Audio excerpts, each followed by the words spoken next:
right. We should be live like right about now. All right, very nice. Hi everyone. My name is Ian McLaughlin, and I'm a PhD candidate at the University of Pennsylvania. And I have a nearly 9-month-old daughter crawling around, discovering new nooks and crannies of my apartment that I honestly didn't even really know existed. But so as a result, I've been thinking a bunch um, about a bunch of the things that I think in retrospect I'm super lucky my parents did while raising me. And naturally, I've been trying to remember all the things that I told myself I'd never do once I became a parent. Most of them, of course, were totally immature. Like, I'm totally going to have my kids lay sod in the yard like my parents had me do, if I'm fortunate enough to have a yard in the future. But there are also other things, subtler things, that I never really considered until today. One of them, for example, is the tone of voice that I use to talk to my daughter. She's young enough that I doubt my tone of voice is having a particularly massive effect on her development as of yet, though I'm sure it's beginning to plant at least some seeds. However, a study out of Cardiff University in the United Kingdom suggests that during adolescence, the tone of voice that parents use may play a role in how children respond to their parents.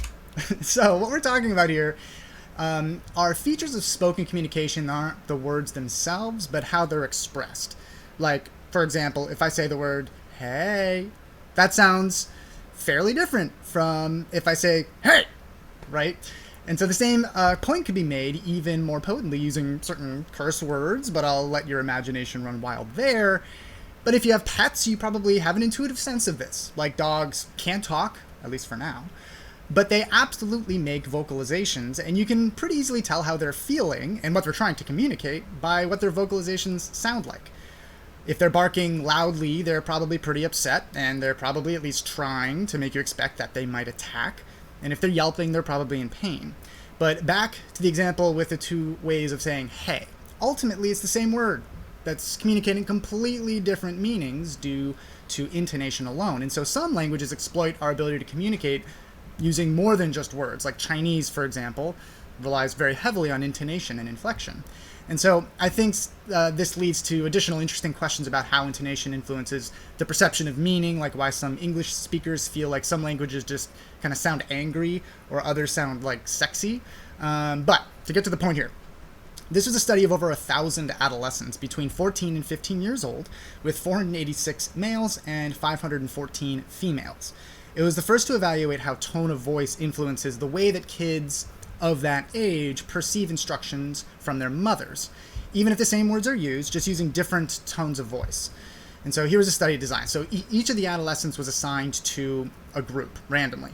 That'd be delivered identical messages by mothers in one of 3 tones of voice. So they had controlling tones of voice that were intended to sound like they were attempting to coerce the adolescents into acting. Autonomy supportive tones were intended to communicate a sense of encouragement and support for self-expression from the adolescent. And then the neutral tone was intended to lack either. And though I'm honestly not certain what this would sound like they didn't have recordings, at least that I could find, because I feel like a robotic delivery would sound fairly unsupportive and cold, but, I'm no expert on prosody.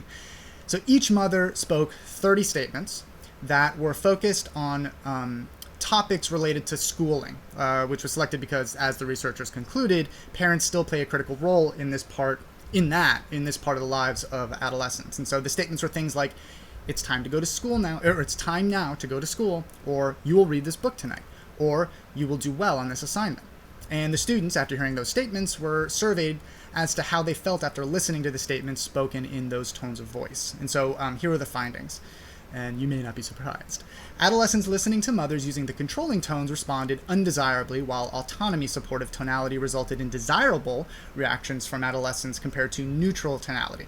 And so Dr. Netta Weinstein, the lead author of the study, says, quote, if parents want conversations with their teens to have the most benefit, it's important to remember to use supportive tones of voice.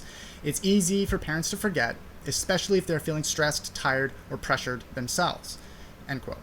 And so the teens in the study were quite a bit more likely to be influenced by instructions that carried a component of encouragement and, as the study phrased it, a support for listeners, sense of choice, and opportunity for self-expression, even while stating expectations for behavior, right? And so I know my parents, and perhaps I, in just a few years, would respond to this kind of guidance the point isn't for the teen to feel good about following instructions. The point is for them to follow the instructions and follow them every time. And, there's certainly something convincing about that argument to me, but it's probably, that is probably where my starting point would be. But I have to ask myself, what's better for convincing a person to behave in a desired way? If they feel compelled to do it, or if they feel like it's their own motivation to do it in the first place. So, however, as someone who appreciates data and objective analyses over my own personal intuition, the research that the authors cite is interesting to me and potentially useful. So, for example, when it comes to the effort that adolescents exhibit when it comes to schoolwork, first of all, engagement in learning typically decreases during middle school, sometimes called junior high, depending on where you are. Another casualty of the onset of puberty, I suppose. But as the study cites, quote, children who perceive their parents as autonomy supportive are more motivated to engage in school, and in part for that reason, attain higher grades. So if the goal is to get higher grades, perhaps that's the best way to go. And then just as importantly, though, the authors cite the following. In contrast, adolescents' perception of a controlling parenting style predicts academic disengagement. So in other words, the teens of parents who tend to be encouraging also tend to engage in schoolwork a bit more and also tend to get better grades. And so the authors cite evidence that teachers who are what they refer to as naturally autonomy supportive, but also after receiving training to be more autonomy supportive, so if they weren't naturally that way but they were trained to be, they tend to have students who have a greater desire to take on challenges and exhibit greater effort. And so there are a bunch of limitations to this study, of course, like most studies. The most important in my mind being that it relied on the self-reporting of adolescents regarding how they felt about the various tones of the statements of mothers. So, I'm not about to go fundamentally alter how I conceive of speech between myself and my child, but I'll admit that while I consider how my wife and I will deliver guidance to our daughter, regardless of how I feel in the moments that I'm delivering them, and regardless of if I'm frustrated, for example, there may be advantages to intentionally maintaining an encouraging tone rather than delivering guidance in a more demanding tone, regardless of how much more intuitive or natural it may feel for me. All right, on to the next topic. So one of the things that I never really heard about before having a baby, which I know is going to sound kind of strange to people who also haven't had babies, is how good babies, and particularly babies' heads, smell. And I know that probably sounds strange, and they don't smell fabulous when they're freshly baked, by the way. In fact, here's another thing no one tells you, or at least nobody told me before my showtime. Newborns are covered in a kind of coating that quickly after they've been out of the oven for a while goes from a gooey consistency to a kind of crusty consistency pretty quickly, and it's a substance called vernix caseosa, usually just called vernix. And it's not just useless goo. It plays some useful roles in facilitating birth and protecting the infant from this new environment in which it's living. And believe it or not, it's not altogether gross. It's just kind of a unique new smell. But anyways, this group, and it was a group across several Japanese institutions, including Kobe University, Hamamatsu University of Medicine, Iwate University, and Tsukuba University. I might be mispronouncing some of those, and I apologize for that. They were not studying vernix. They were looking into what it is precisely, chemically, about the odors of babies that produces this kind of unique psychological responses in adults that smell them. And so before we continue, you might ask yourself, why on earth is this worth studying?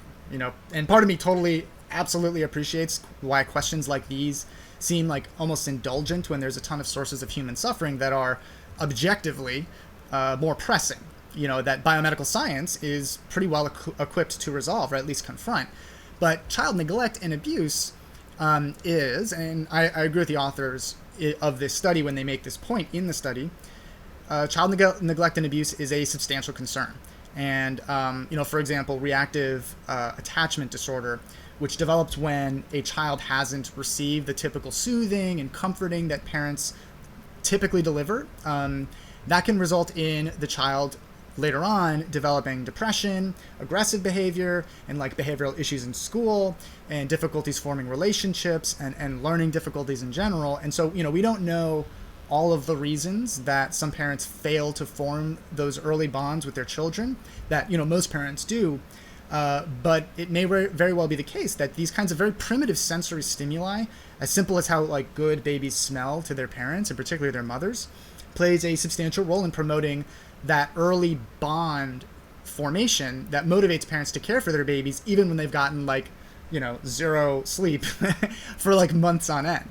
And so in my case, I can tell you one of the first things I do when I pick up my baby is smell her head. And it's totally automatic. Like I don't consciously smell my baby's head, but I automatically do it. And it's great, and beyond being one of the kind of like central joys of early parenthood, it's also clearly a component of sort of our primate heritage that helps us to tie emotionally to our offspring. Like just another thing that draws us through positive emotional experiences induced by sensory inputs to preoccupying ourselves with the well-being of our babies. And so, we're not only primates, we're mammals. And in mammals, the odors of newborn babies are actually essential to the establishment of mother-infant interactions. And so like one of the first things that happens after a baby is born, baby humans to baby mice, right, the gamut of mammals, is that they need to begin getting some nutrition, and it's usually from breast milk if it's possible.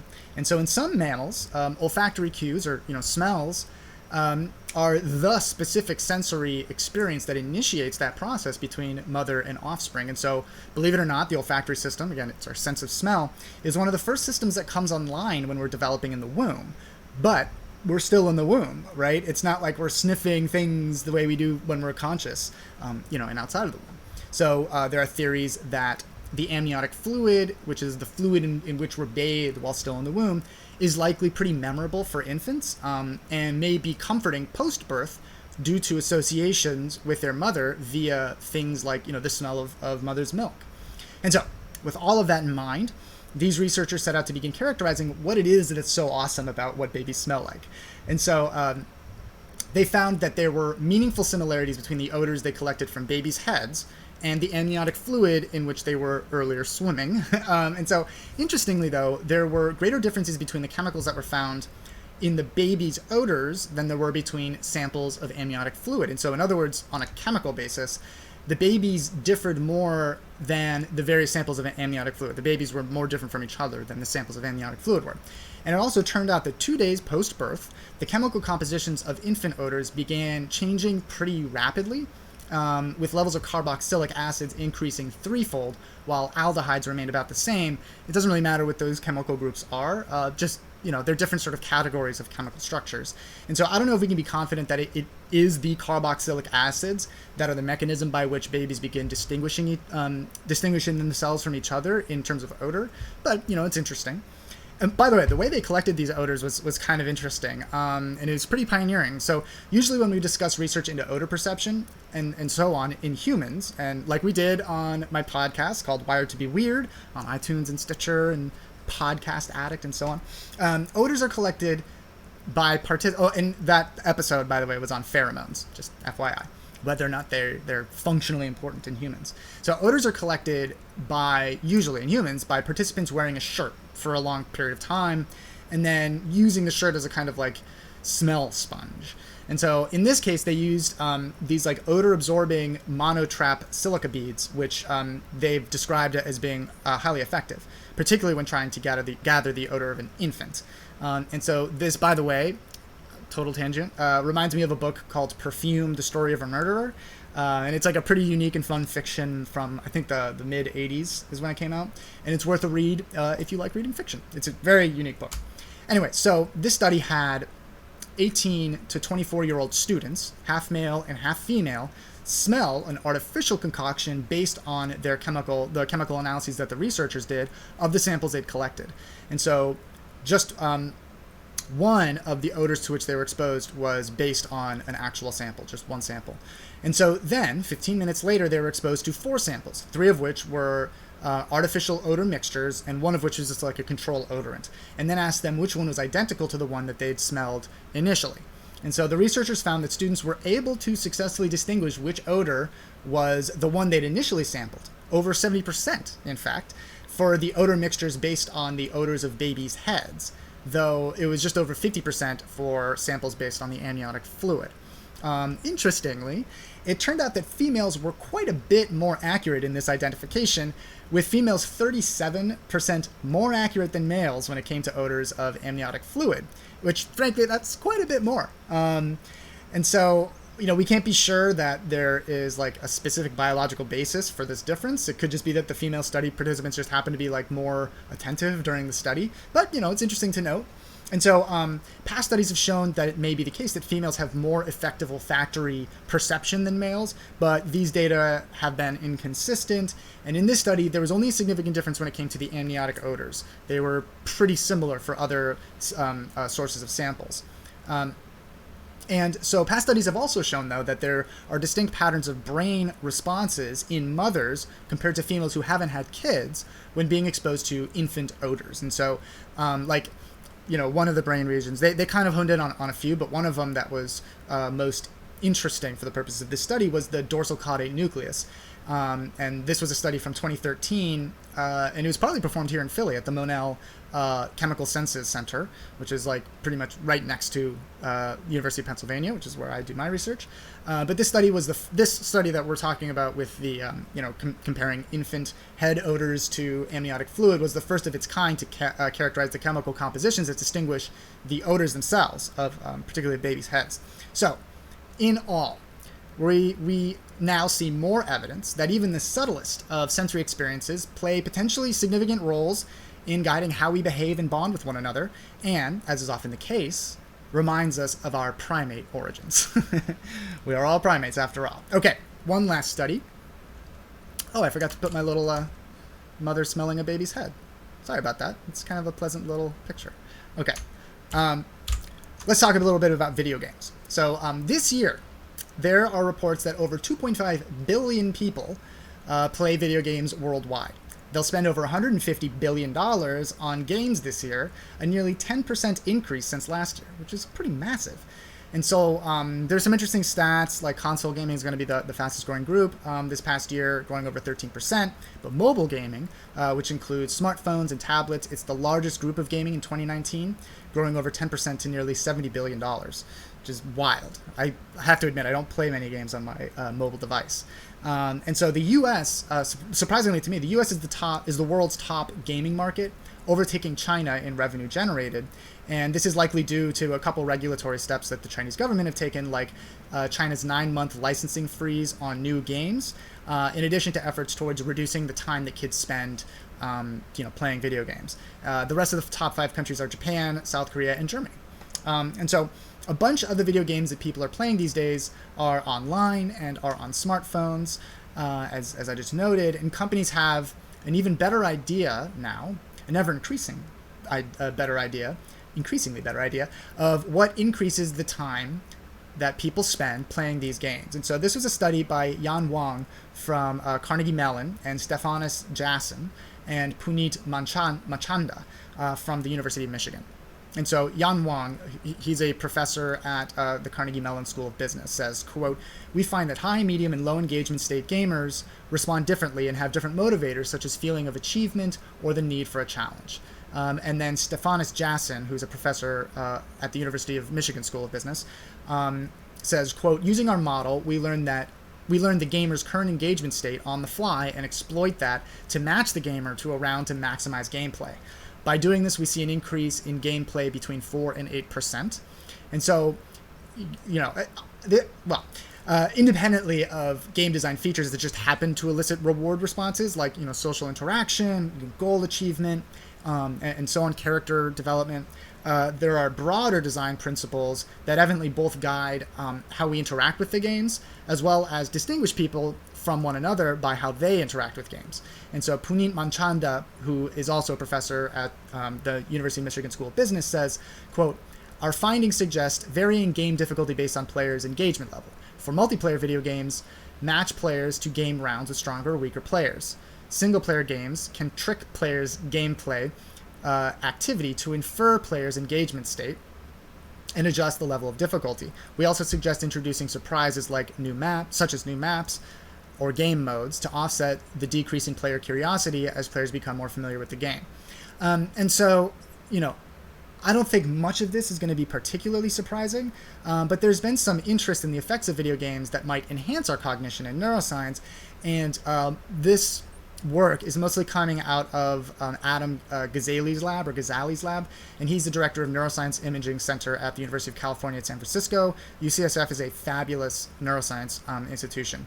And so he notes that current open loop approach, it lacks the feedback that would make the adjustments for treatments for things like mild cognitive impairment that many folks experience as we age, or folks who develop symptoms of dementia. This open loop approach lacks that feedback that would be necessary to sort of tailor a more therapeutic gameplay experience for people experiencing these declines. And so he also notes that video games have become pretty ubiquitous and are uniquely interactive, and therefore might be tools that can effectively guide behavior. And so he says, Adam Gazzali says, video games may represent an engine to harness the plasticity of the brain with interaction with the environment. And he said this at a workshop at the Institute of Medicine at the National Academies. And then Gazzali's team designed a game that they call NeuroRacer. And I've actually talked about this several times in the past. And the goal of this game is to enhance cognition in older adults. And some recent findings suggest it was effective in improving multitasking skills in older adults, a skill that declines as we get older. And overall suggesting that competent design of games might enable a therapeutic effect on cognitive skills that can deteriorate as we get older. And so Gazzali said he's even working with the FDA to develop a new regulatory pipeline for video games that are designed with health in mind, targeting everything from ADHD, depression, Alzheimer's disease, autism, and traumatic brain injury, or TBI. And so, I kind of doubt that anybody who's playing video games on a regular basis will be surprised by any of these findings. But I do think it's helpful to be mindful that whenever you're playing a video game these days, particularly the ones that are freely available, like the ones on mobile devices,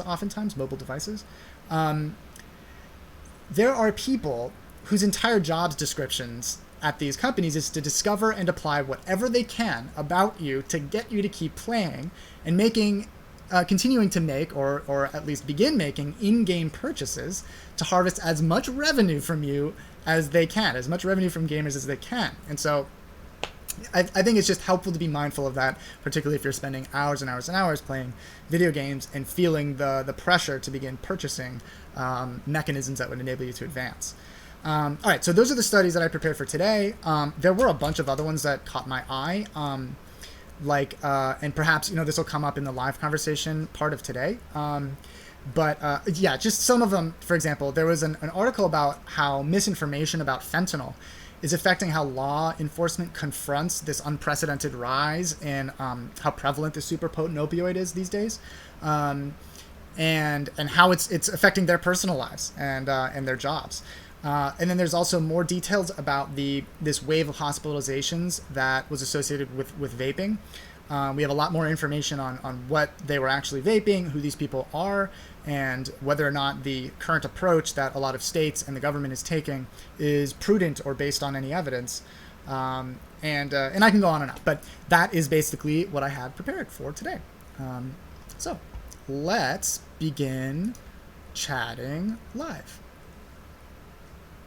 Oh, maybe I should take a little swig of water. All right. Hi, everyone. My name is Ian McLaughlin. I'm a PhD candidate in neuroscience at the University of Pennsylvania, and I study addiction and anxiety. And yesterday, I didn't get any sleep last night. Full disclosure. And it's because I took the girls on a date yesterday. We went to a sunflower and apple farm. Very weird, very cool, very surreal. Sunflowers are extremely gigantic when they're mature, which is pretty cool. Hey, Michelle, good to see you. And then we picked a bunch of apples. Unfortunately, they only had Golden Delicious, Red Delicious, and Empire. The first two are not my favorites. And I'm kind of a snob. Anybody that knows me knows I'm an apple snob. But anyways, yeah, so we didn't get home until pretty late, and so I didn't get to start reading until pretty late. So you'll have to excuse if I'm somewhat incoherent. But I just talked about 3 stories on YouTube. I talked about, first, what a mother's tone of voice can convey when they're trying to get their child to do something, and how different tones of voice can result in different reactions. I talked about what it is chemically about babies' heads that smells so good. Pretty cool study, cool like method that they use to like collect these odor samples. And then I talked about video game design and how people are devoted to getting people to like spend more time playing video games and make more in-app purchases. So if you're interested, go check out the YouTube. I think you'll get there if you just do like Ian McLaughlin Neuroscience or Ian McLaughlin Brain. But otherwise, how are you guys doing? Okay, let's get started. Does anxiety have long-term effects on the brain? Kaj, yes, absolutely. So oftentimes when we talk about anxiety over a long period of time, rather than just like anxiety attacks or things like that, usually you'll use the term chronic stress, just because even the biology and the biochemistry of persistent anxiety does begin to elicit a lot of the biochemistry that we associate with stress. So I'm talking about like hormonal responses, the glucocorticoid system, but yeah. So the boundary between these two, cognitive experiences kind of blurs over a long period of time. But what are the long-term consequences? So first, well, probably like the most obvious, and I think I brought this up a few weeks ago. So I TA'd for an introduction to neuroscience class for college students at the University of Pennsylvania, and I had a weekly recitation, basically like a weekly mini class with 26 of the students. And, just like every other, or most other institutions, there are midterms and then there are finals, and it's during those times of year that you can kind of tell that students are getting extra stressed out because stress-sensitive, or let's say latent, dormant viral infections that many people have, herpes, can become manifest during those periods of the year when students are stressed out, when they're not sleeping enough, when their nutrition is probably deficient, at least a little bit. And so their immune system is inhibited by the elevated release of glucocorticoids, the immunosuppressive effects of those stress-related hormones. But this doesn't only happen to students, of course, right? And then, of course, they recede after those little chunks of the year are over. But so, that doesn't just apply to college students, that applies to everybody. So your immune system becomes inhibited. Synaptogenesis in certain parts of the brain, perhaps most notably the hippocampus, become inhibited during periods of anxiety, but then also chronic stress. And so actually I do believe there have been analyses of how effective learning and memory, or what the effects on learning and memory are practically, like in humans. But the like biological extrapolation, the interpretation, the expectation of what would happen as a function of that would be inhibited learning and memory. It'll be more difficult to learn new skills or retain new information.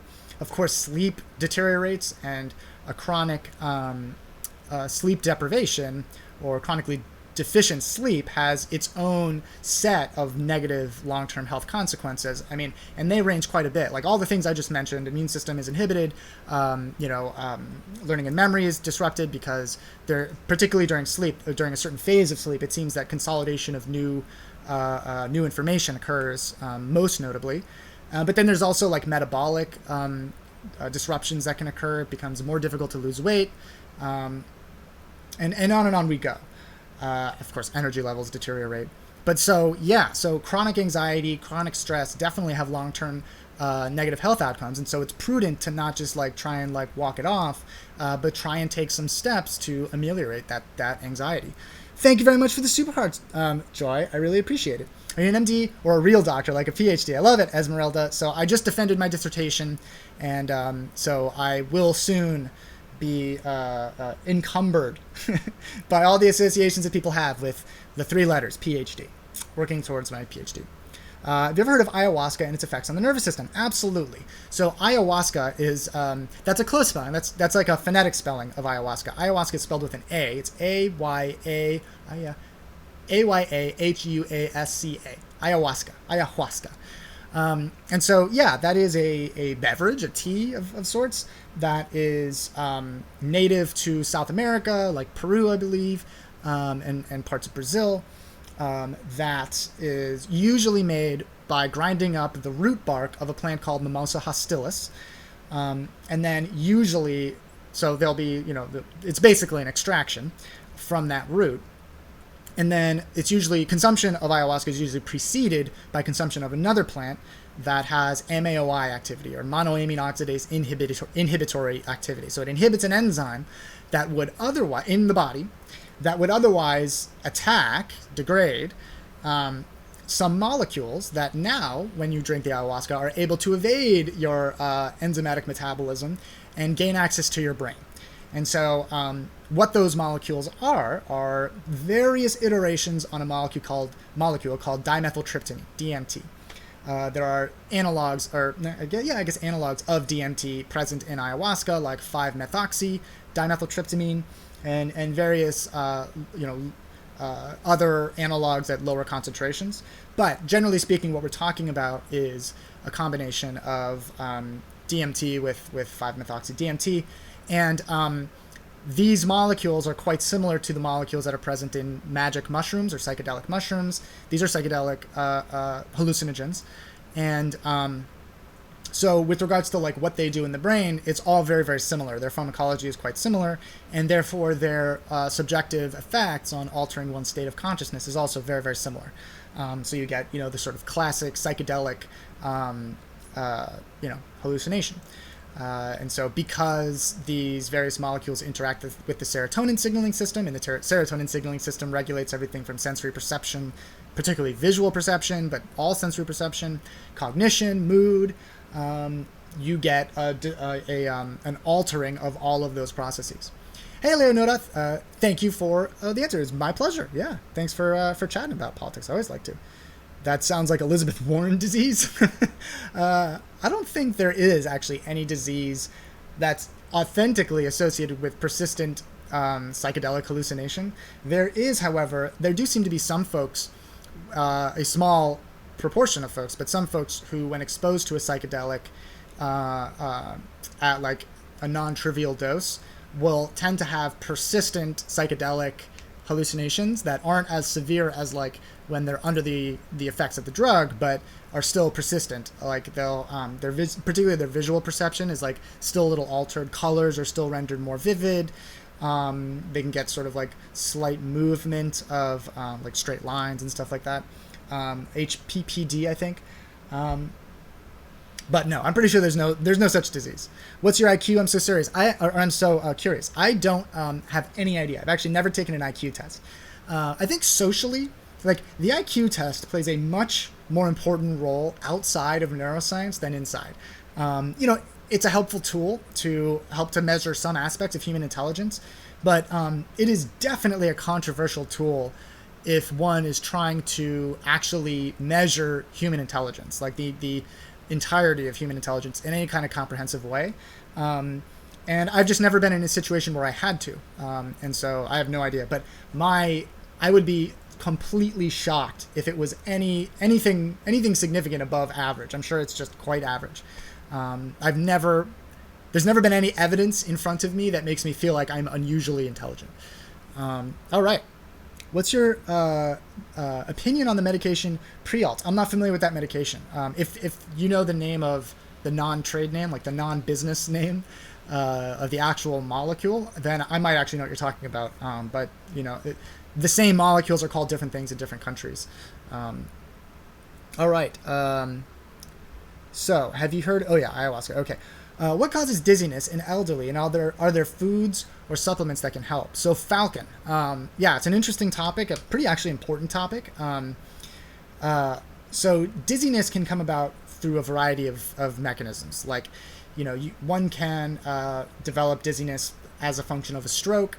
One can, of course, develop dizziness, after consuming alcohol. And like low blood pressure can cause somebody to be dizzy.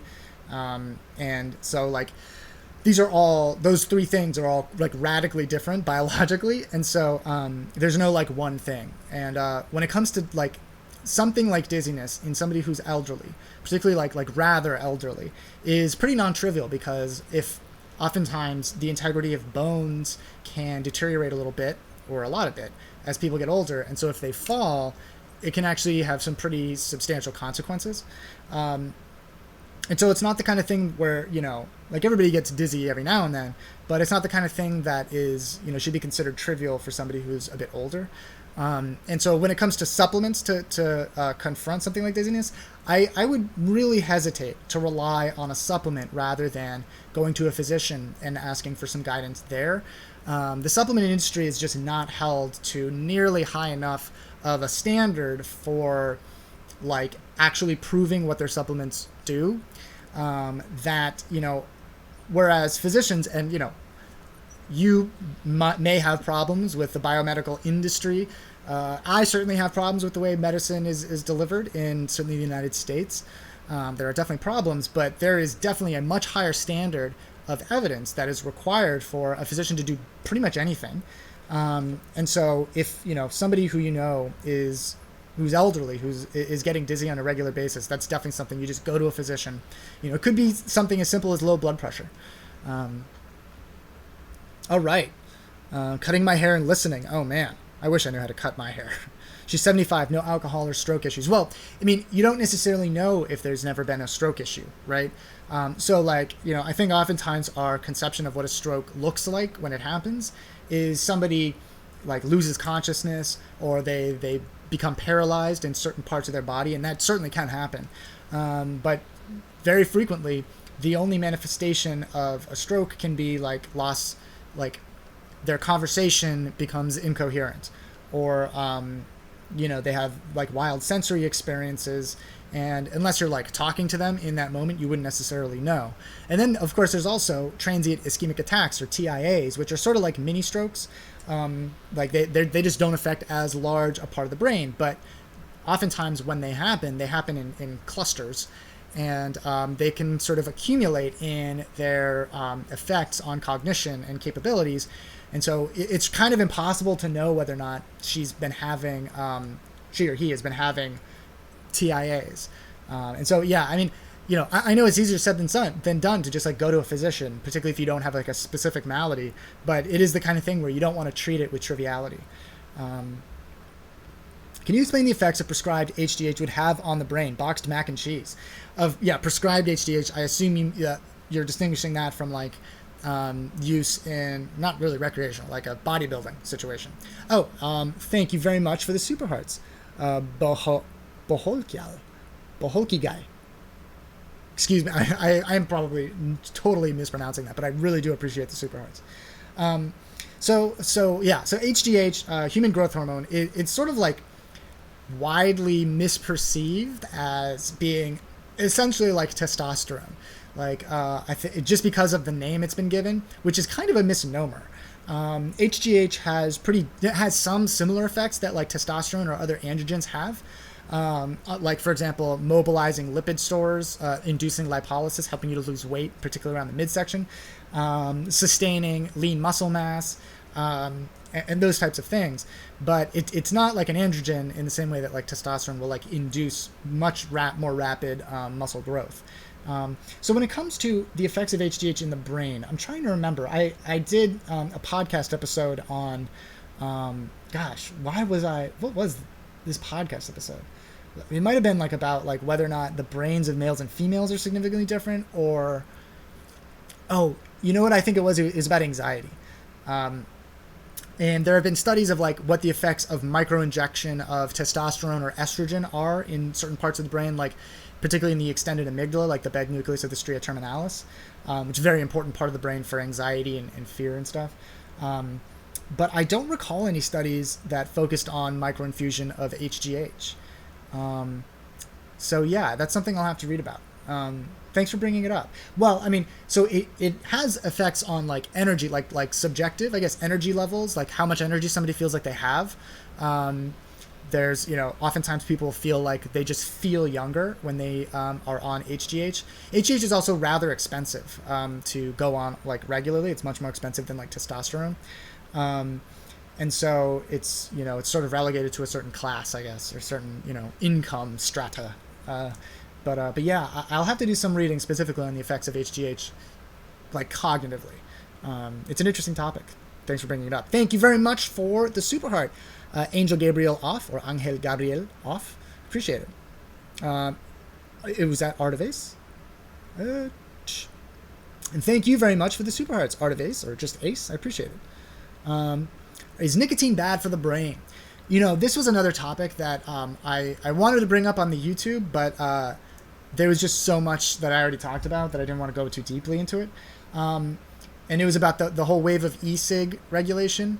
Like we've seen in response to these tragedies of like the occurrence of lung diseases in people who were vaping. We know a lot more about what was going on, what these folks were consuming. And by far, it was not nicotine included in the e-cig juice or the e-cig liquid. So we can talk about that if you guys are interested. I did a little prep for that, but no, okay, so nicotine itself. Is nicotine good or bad for the brain? So nicotine is, well, interestingly, nicotine probably evolved as a kind of defense mechanism for certain plants, namely tobacco, but tobacco is not the only plant that generates nicotine, because nicotine is a rather effective insecticide. Kind of interesting, right? So if insects would start eating the tobacco, they would keel over.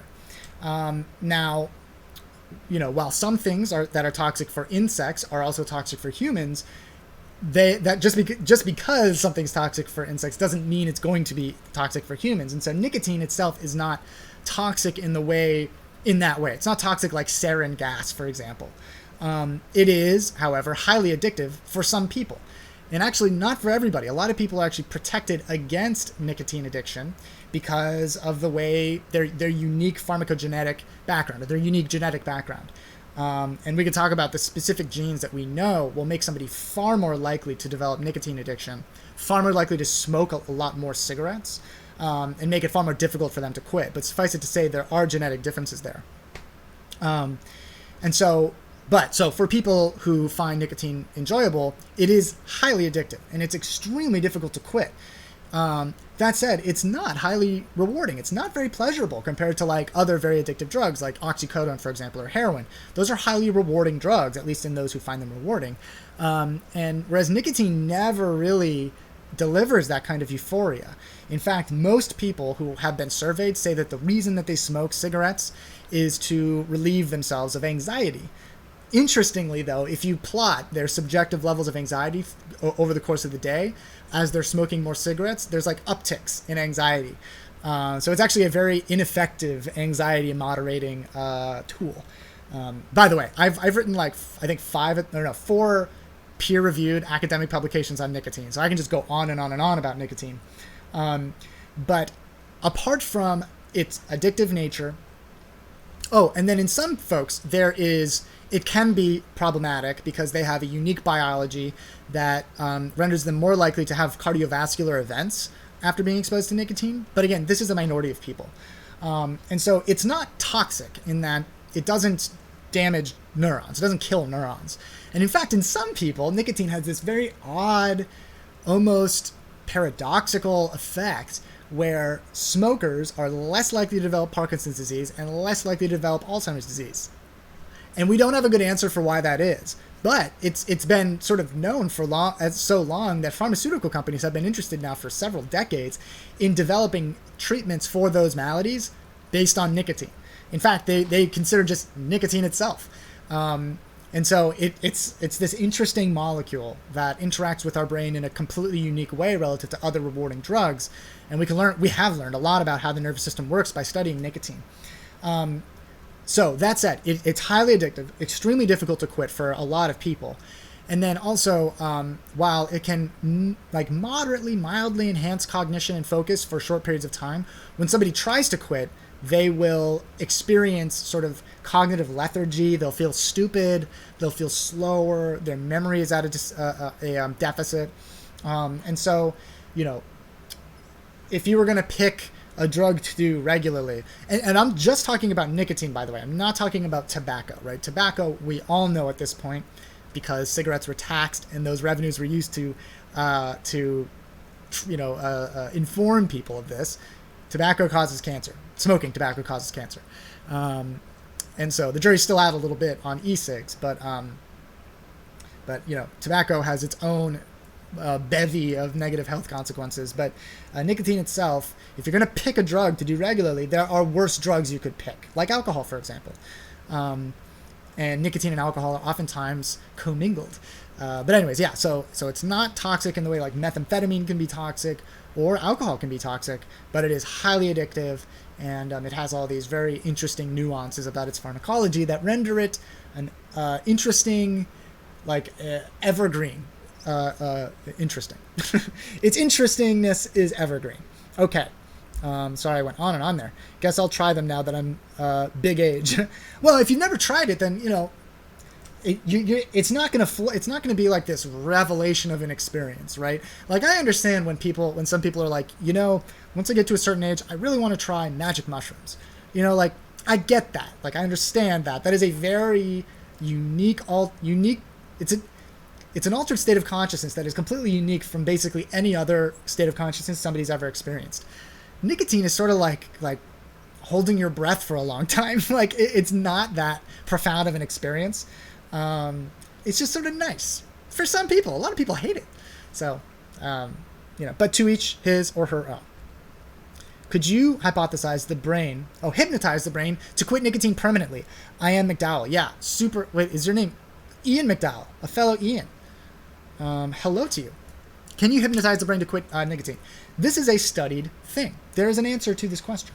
So hypnotism is a pretty deeply controversial topic, both socially, obviously, because there's this whole performative aspect to hypnosis that we all basically know is BS. But then there's this other, mode of hypnosis that doesn't intend to entertain. And really what it is, when you get right down to it, it's sort of like a unique therapeutic delivery system, right? Where you're oftentimes not just being hypnotized and then you sit there. Usually there's some sort of talk therapy that accompanies hypnosis. And so it's unclear as to whether or not the talk therapy would be just as effective if somebody just relaxed. Hypnosis is sort of almost like a meditative state, or it's at least in pursuit of a meditative state. And so, but to answer your question, get to the point. There are data that suggest that hypnosis, when coupled with nicotine replacement therapies like Nicorette gum or nicotine gum, nicotine lozenges, there are inhalers, or back before e-cigs like Juul was a thing, there were nicotine vaporizers that people used to try and quit. And by the way, people still experience withdrawal symptoms when they transition from smoking cigarettes to smoking or to vaporizing nicotine. But anyways, yeah, so it is moderately effective for some people, particularly when coupled with nicotine gum and the lozenges. But on its own, it is not the most effective method that people have used. The most effective method, if you're interested, is a partial agonist, so like Chantix, for example, or varenicline, coupled with just coupled with something like nicotine gum. And then if you can get it, then also some kind of psychotherapy. So, some kind of treatment, whether it's a group or something like that. Though the numbers of abstinence, 6 months out, a year out, are the highest for people who have done those things. So yeah, good, important topic. So, Screesauce, feel free to call back in. Sorry, I just wanted to finish that topic. Is that a picture of your beloved President Donald Trump behind you? It says Donald Trump. I don't know. If Donald Trump starts growing red wasps off of his head, I think we'll know something's up. Okay, my mother stopped smoking after 40 years with hypnosis. Well, there you go. I mean, yeah, so clearly, it definitely, the data show it is effective for some folks. And, it's tough to study these things, really, really long periods of time, right? What do you consider to be quitting? Is quitting just for 6 months or for 16 years? All right. Sandeep Skrillex. Oh, I forgot to get my paper. Let me get my paper. This is so loud on the YouTube right now. Okay, I'm trying to connect with Sandeep here. Sandeep, are you there? Yes. What's on your mind? I would like to know what watching porn and masturbates, how it affects actually. I'm unable to get rid of it. I gotcha. And can't can't sleep. Like if I can't sleep, I'm like eventually going to Pornhub and watching all that stuff and all. Right. So you're losing sleep. Well, I don't know if you're talking specifically about yourself, but yeah, people, it's a compulsive relationship with pornography and masturbation. Um, so some folks will make the argument that pornography and excessive masturbation is akin to an addiction, where and a behavioral addiction in particular, like in the same category as like gambling addiction. Um, and that's still very controversial. Not everybody who studies addiction at a biological level agrees that they're really the same thing. For me, I don't really care what we call it. There is just a compulsive relationship that somebody forms with this stimuli.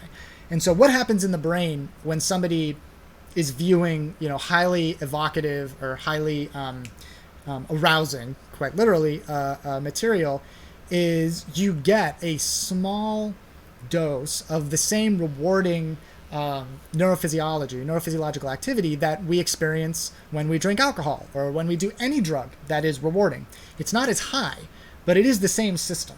And that system really evolved for us to determine whether or not we expect something to be good or bad, right? It's the mesocortical limbic dopaminergic circuit. And now that is not the end-all be-all of compulsive masturbation or compulsive porn consumption, but it's certainly involved. And, particularly if somebody is at a sleep deficit because they're experiencing that level of compulsion, going out and seeking some treatment is definitely a good move, whether it's psychotherapeutic treatment or otherwise, like some kind of social group, anonymous social group. But like if you're concerned if it's damaging your brain, like if it's like destroying neurons or things like that, there's no evidence that it does that. But chronic sleep deprivation is definitely bad for the brain. And so yeah, I would check out some psychotherapeutic. And how masturbates affects the hair, the growth of your hair The growth on of your your hair. head. Of your hair. So what's the relationship between masturbation and balding? Yes.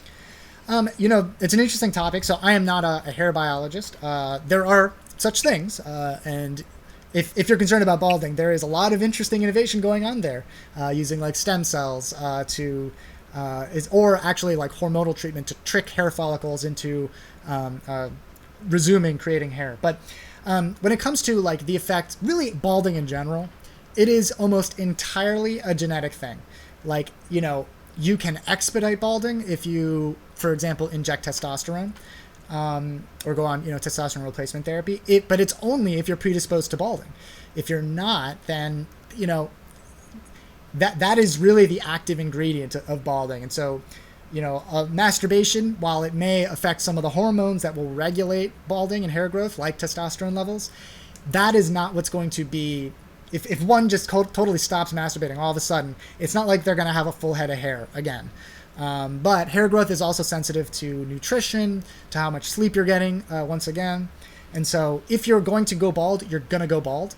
But you can affect how early it happens by getting better sleep and having a competent diet. But it wouldn't be balding that would concern me about the compulsive masturbating. It would be, lost life opportunities, lost sleep, and more that aspect of life. Okay. Thank you. But how testosterone levels are like? Is it good to have a high level of testosterone, or it should be balanced, or like how? And what happens when we masturbate? Like testosterone levels are like released more, or what? Right. Okay. So is it good or bad to have high or low levels of testosterone? There's no like objective good or bad when it comes to hormone levels. If somebody's an athlete and they have low levels of testosterone, they will be at a performance deficit, and that's why sports like the UFC or pretty much all sports outlaw injection of testosterone that goes above and beyond like testosterone replacement therapy that a lot of men go on, and some women too are supplemented with smaller levels of testosterone. because it is that extra physiological level of testosterone that enhances their performance. But in different people will respond to high levels of testosterone in different ways, and unless you're like quite low, it won't necessarily affect you in any obvious like overt way. But if you're under a certain threshold, then you'll start having erectile dysfunction. Your libido will sort of just be absent.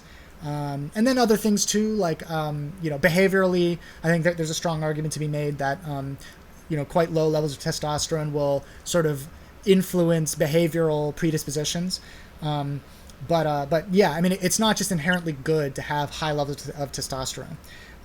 So, and then the effect of, let's just say, ejaculation on levels of testosterone. So immediately following an orgasm in a male, levels of prolactin actually increase quite a bit. And there is, I don't know that it's actually ever been proven, but I know when I was taking classes that this was like assumed to be the reason that a lot of men get a little bit languid and sleepy when after they ejaculate.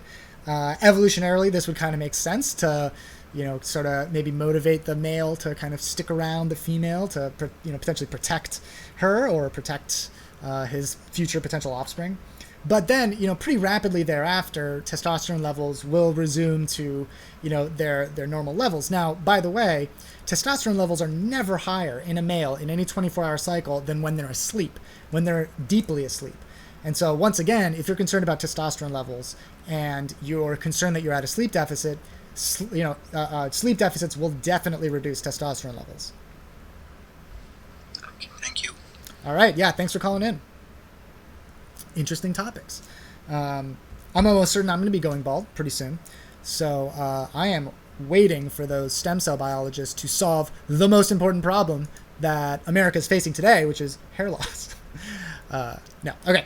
How's your week been? It's been great. Yesterday, I took the girls to a sunflower and apple farm. And it was very, very cool. I love apples. And sunflowers, when they get old, when they're mature, it is so surreal. Like, you're just surrounded, like, just towering over you, these sunflowers. By the way, and I know I used to say this before, but if there's any young men in here, young teens who are, like, interested in a girl and they're going to try and, like, ask her out and they don't want to be cheesy and give her a rose, give her a sunflower. It's way cooler. Trust me. It's way more unique. Huge sunflowers are the best. Yeah, totally awesome. Also, tons of bees everywhere. So that was comforting in a way, but then also I would be horrified if the baby was stung by a bee. All right. Hey, what's up, Crystal? Crystal cries. I'm sorry to hear that, Crystal. What are your thoughts about electric brain therapy? Relationship hour with McLaughlin. Yeah, take your tips from me.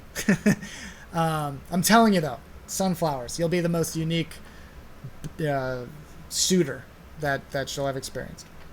And then you can give her roses. If they like roses. I'll buy a sunflower now. I'm telling you. Okay. So what are your thoughts on electric brain therapy? So it depends on what you mean by electric brain therapy.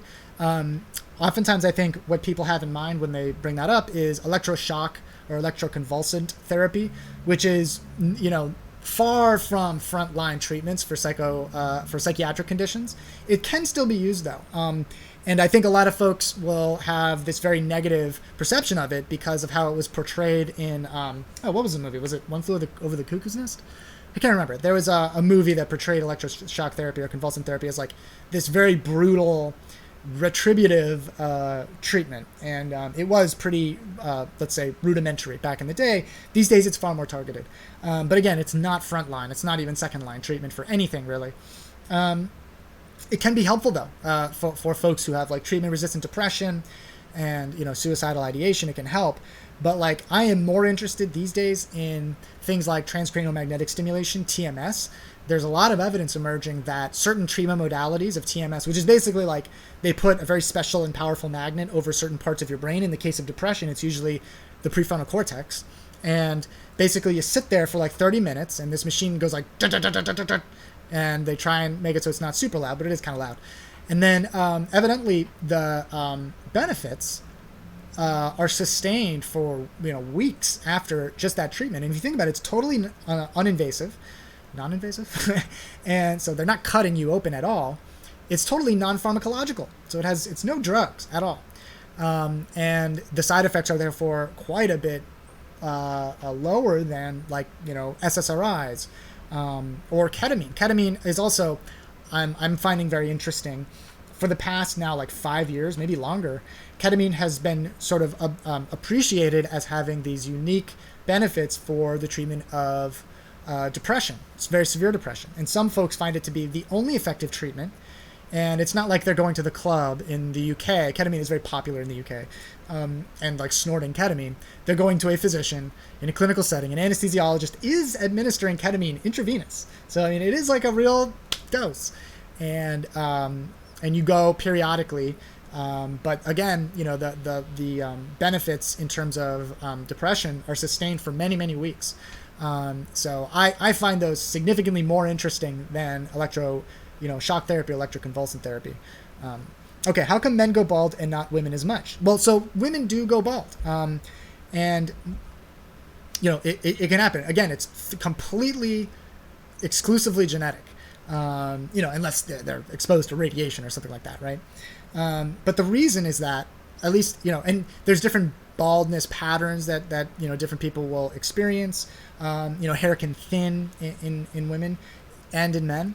But what uniquely happens in men is an interaction or a conversion. Testosterone is converted to a new form, DHT, which interacts with hair follicle growth cycles such that it causes the hair follicle to no longer generate hair in the way that it used to. And generally, this happens in certain patterns. So, you have like the normal, like down the middle, you can get it from the back, and it's just completely genetic, whether or not you inherit it. And, testosterone levels are never as high in females as they are in males. And I believe there's also an X-linked gene that influences hair growth. X being one of the sex-determining chromosomes that we inherit from our parents. If you have if you have two, you're female. If you have an X and a Y, you're male. And I believe that there's an X-linked phenomenon, or an X-linked gene that influences this phenomenon, but I'm not remembering. All right. DC Hooper, good to see you. Everybody, so Deanna Hooper is a newly minted PhD. I believe you finished. And she studies cosmology and dark matter, which are like literally some of the coolest things you can say you study. And she talks like this on this platform. So check her out, DC Hooper 91. Her name is Deanna Hooper. Okay, I need that to evolve but not lose hair. Ketamine is on his utter destruction. It's quite savage, a big thing here in the UK. Yeah, so I mean, recreationally used ketamine is totally different from when it's administered in a clinical setting, right? Ketamine is a very strange drug, and I find it odd that people enjoy it recreationally.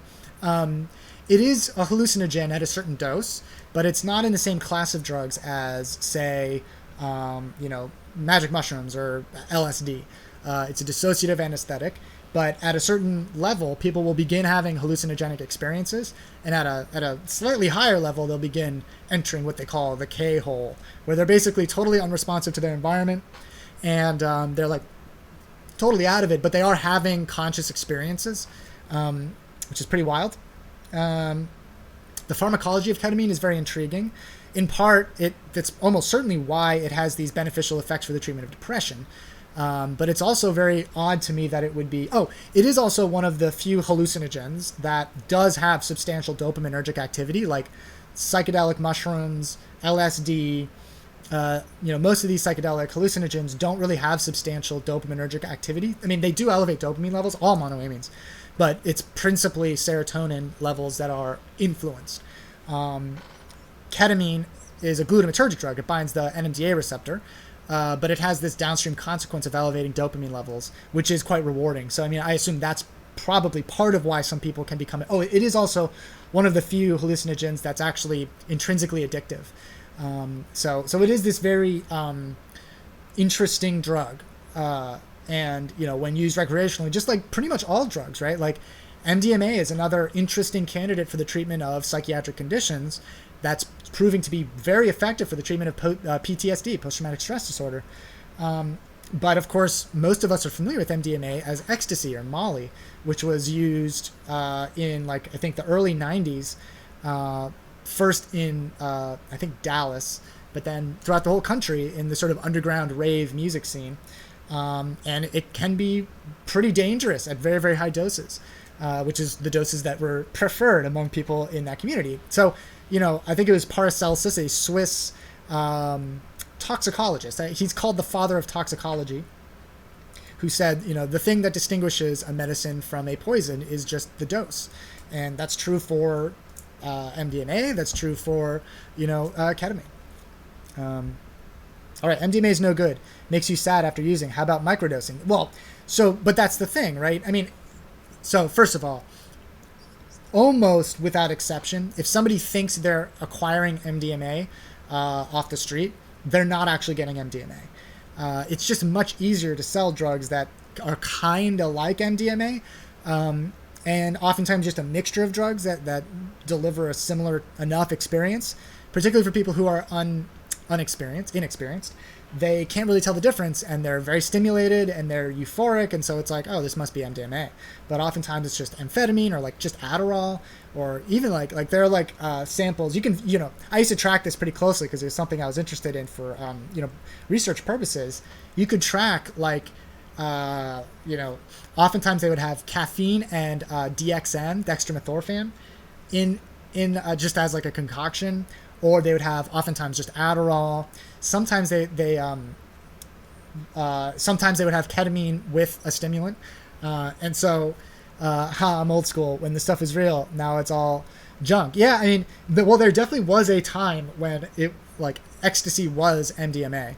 But very, very soon after the Rave Act was passed, authored by a current presidential candidate, by the way, where there was a massive crackdown, and it essentially gave the DEA regulatory power that it didn't have before. So they could just automatically render a drug illegal and mount the full force of the DEA to do so.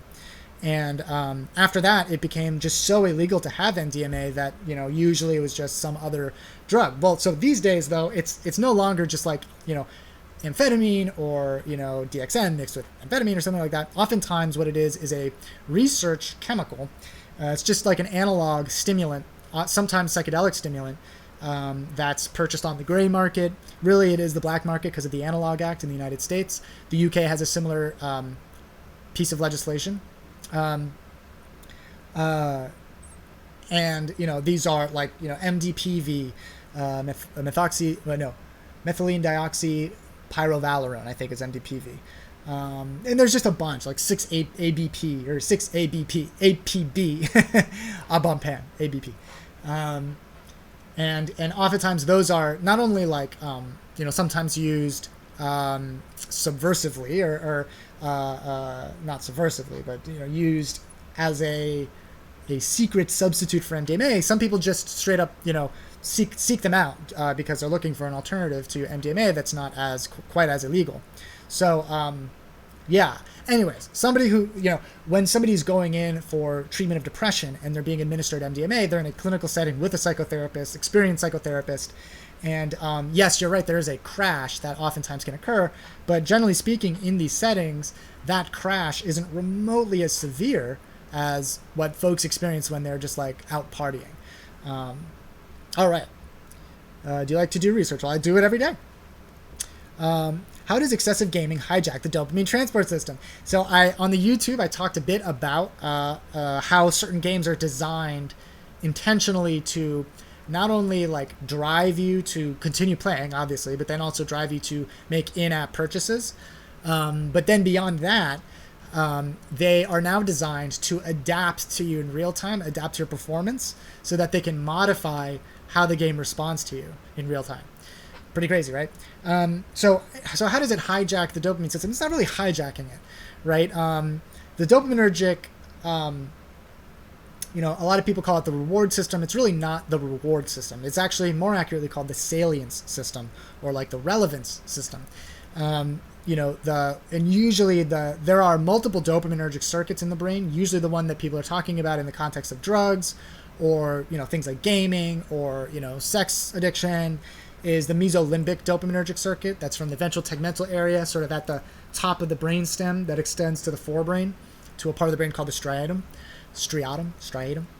Different people call it different things, but it's a striatum, and specifically the ventral striatum, the nucleus accumbens. But anyways, so I think one can make an argument that a drug like cocaine, or really any drug that people do for fun, alcohol even, they kind of hijack that system, because that system evolved to help us to accurately determine whether or not some event in our environment was good or bad, whether or not we should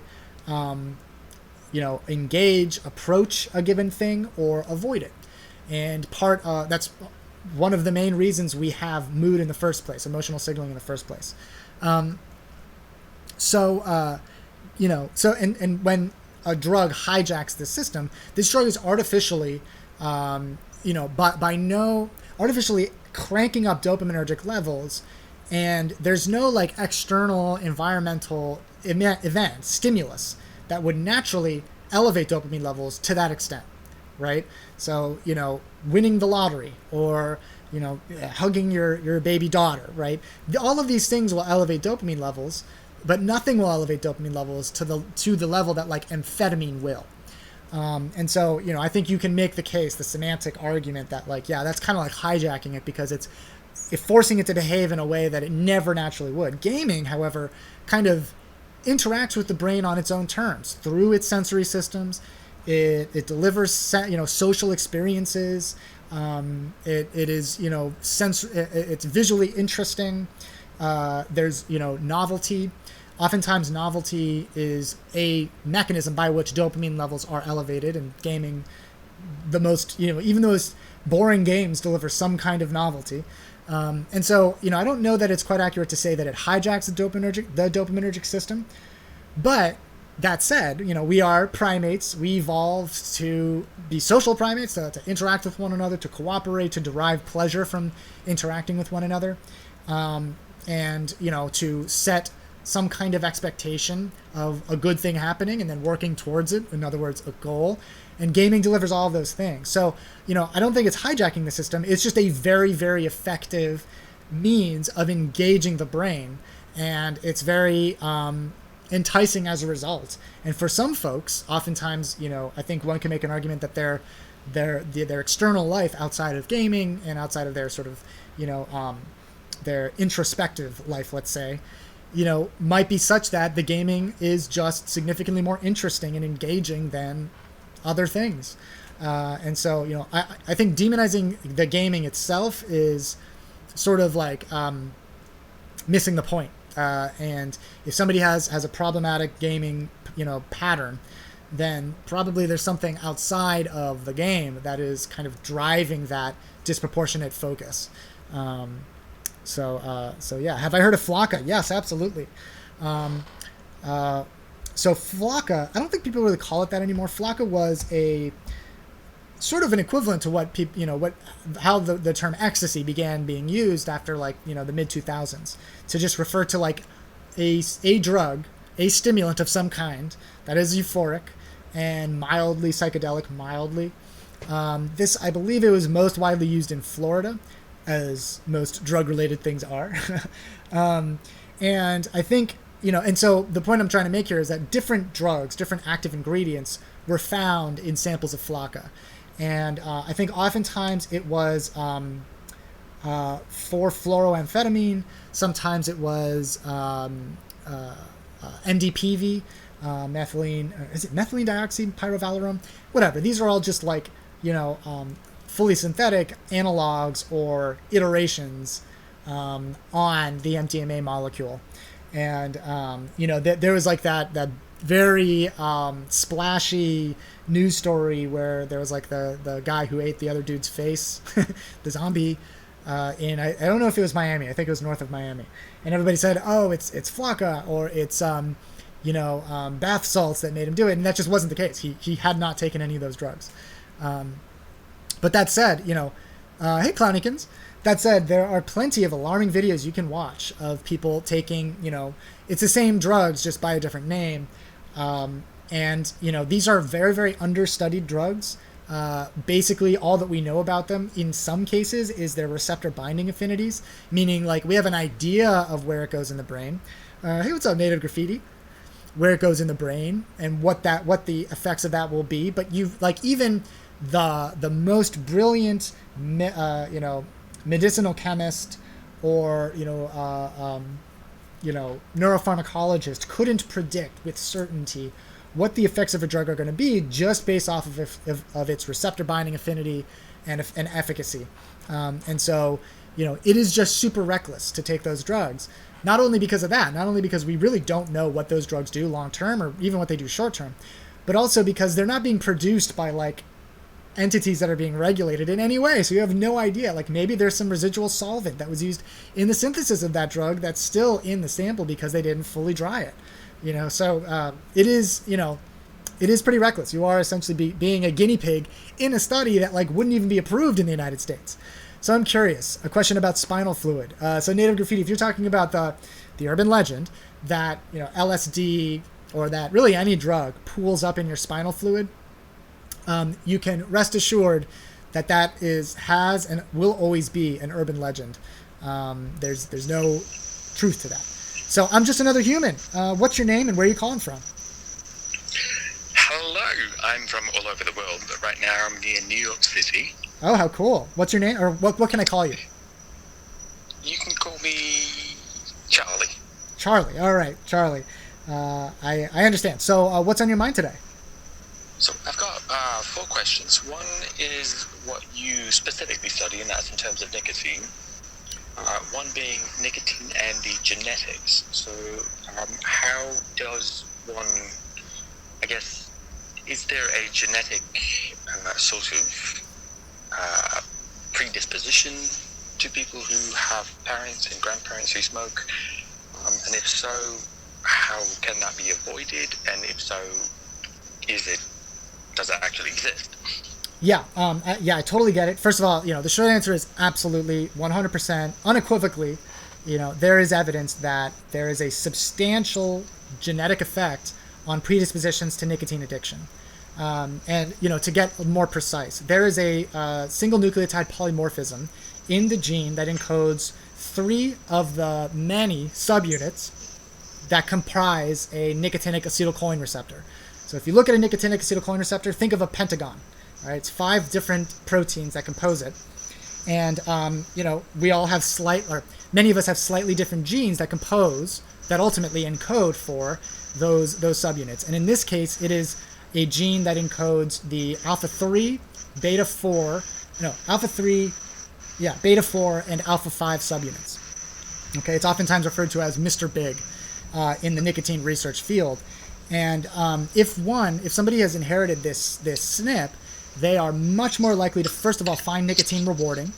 Second of all, be able to consume amounts of nicotine that would make somebody else vomit. And to also find it extraordinarily difficult to quit. The withdrawal symptoms would be far worse. And so we have some general idea of where those SNPs tend to be found, or where in the world, in terms of ethnicities, these SNPs tend to be found, and oftentimes they're popular. They're common in Northern Europe. They're also found in parts of Asia, and so now you can get tested for this, right? So you can know if you have this SNP, but it's quite likely if you have heritage from those parts of the world, and your parents or any of your parents smoked a lot and drank a lot, then it's very likely that they have this SNP, and that, or not very likely, but it's at least somewhat likely that they have this SNP, and that so do you. And so the way to avoid the ramifications of that heritage is, first of all, to never be exposed to nicotine, right? That's obvious. If you can just avoid nicotine, just avoid it. But second of all is, just being armed with the likelihood that you have that predisposition.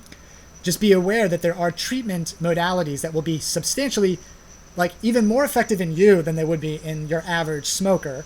And that is the use of medications like Chantix, which is varenicline. It's a partial agonist. It sort of tickles the receptor just a little bit. Not quite as much as nicotine, but just a little bit. And then, Nicorette gum and that kind of stuff. But, apart from actually getting your genome sequenced or getting that SNP tested, There's no certain way for you to know for sure that you have it. What would that quote-unquote snip be called? So, so the easiest way probably for you to find it would be just alpha 5. You can just type out the word alpha 5 SNP. It'll almost certainly be like the top, the thing that'll come up. Now the like genetic, I tried to commit this to memory one time. Do I have it on the notepad here? For my defense, I tried to commit it to memory, but it's like RS16, RS1696. No, I'm not going to remember. But yeah, just type in alpha 5 nicotine SNP, and SNP, and it'll come up. The research will come up. Okay. The second question going off of that nicotine is, do you think that there is useful aspects for people who do not have that quote-unquote SNP and who have anxiety or stress-related issues in which nicotine or the nicotine receptors can help those individuals by providing that same kind of relief that it happens when a smoker has a cigarette after X amount of days of not having one? Right. So in other words, like if let's say you don't have a predisposition to being like severely addicted to nicotine or finding it difficult to quit, can you use nicotine as like an anxiolytic, as like a tool to moderate levels of anxiety? Is that about what you're interested in? Right. That's the word. Yeah. Yeah. So it is effective. It is an effective anxiolytic. It is an effective way to reduce anxiety over a very short period of time. The problem, however, emerges or is revealed by what smokers themselves reveal about how they feel throughout the day after each cigarette. So they'll say, the reason I smoke, the only reason I smoke is to relieve myself of anxiety. But then if you plot how they rate their levels of anxiety over the course of the day, it's just ever increasing. And you can see these little like blips right after, not immediately after the cigarette, but like soon thereafter. And so it does seem to actually exacerbate anxiety over the long term. And, I can only speculate as to like the neurophysiology underlying that. I mean, I could probably speculate pretty accurately, frankly, based on just like, receptor theory, like, short-term neuroplastic adaptations to nicotine. But it's certainly like, if it works for you, then that's great. But for, if somebody has a problem with anxiety, it's probably not the most effective strategy, and it may actually exacerbate the issue. Yeah, not going to say, oh, you're anxious, here's a cigarette, this might calm you down. What's that? Sorry?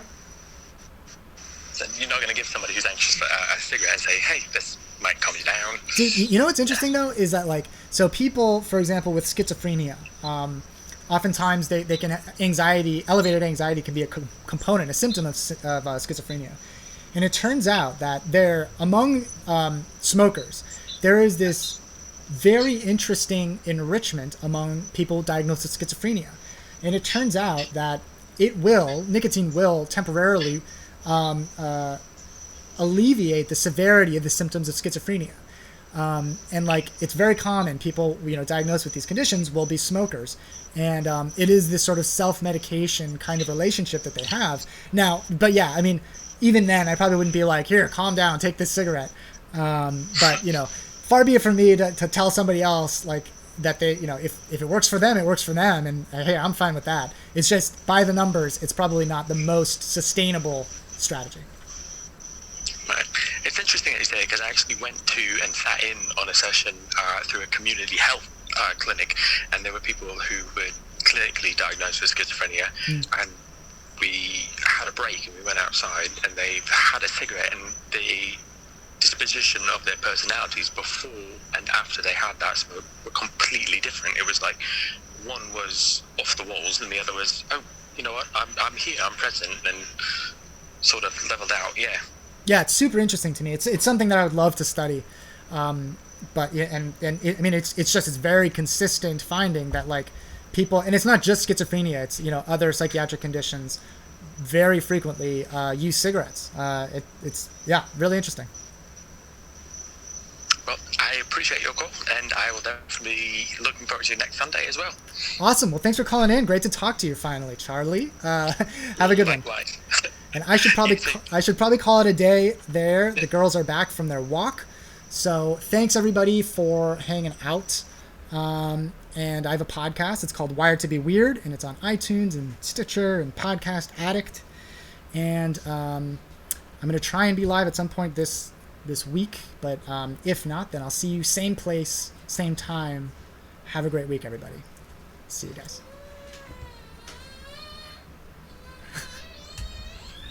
There's the baby.